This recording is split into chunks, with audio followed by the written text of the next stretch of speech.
Welcome to ட்ரிபிளம் squad. இன்றைக்கி நம்ம என்ன பார்க்க போகிறோம் அப்படின்னா, ஸ்வீடனில் நடந்த ஒரு மர்மமான பேய் கப்பலை பற்றி தான் பார்க்க போகிறோம். இன்றைக்கி வரைக்கும் அந்த பேய் கப்பலுக்கு என்னதான் ஆச்சு, அது இருக்கா இல்லையான்னு யாராலையும் கண்டுபிடிக்க முடியலை. ஆரம்பிக்கலாங்களா?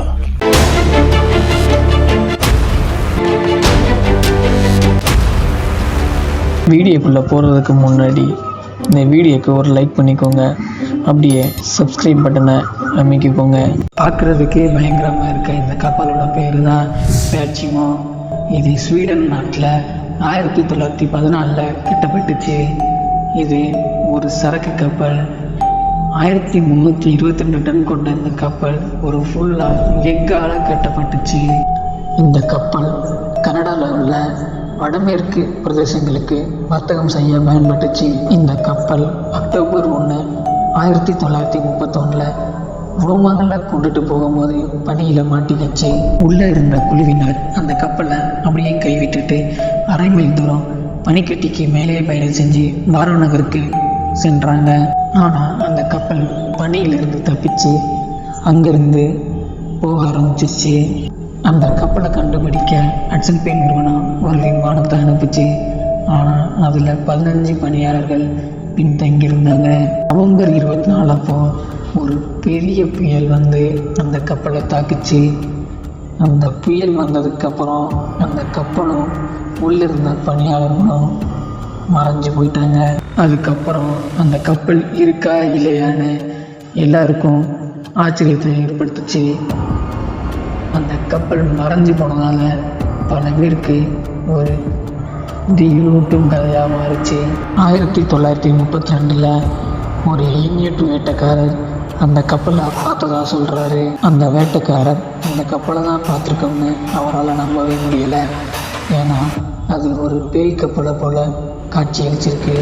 நிறைய பேர் இந்த கப்பலை பிடிக்கணும்னு முயற்சிக்கிறாங்க, ஆனால் யாராலையும் பக்கத்தில் கூட போக முடியலை.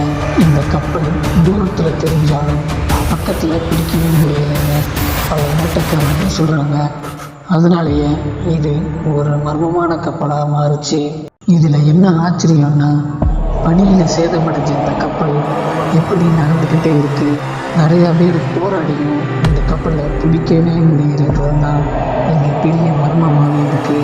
இந்த கப்பலை பிடிச்சா நிறைய பொருள் கிடைக்கும் அப்படின்னு நிறையா வேட்டைக்காரர்கள் இந்த கப்பலை பிடித்தொடர்ந்துக்கிட்டே இருந்தாங்க.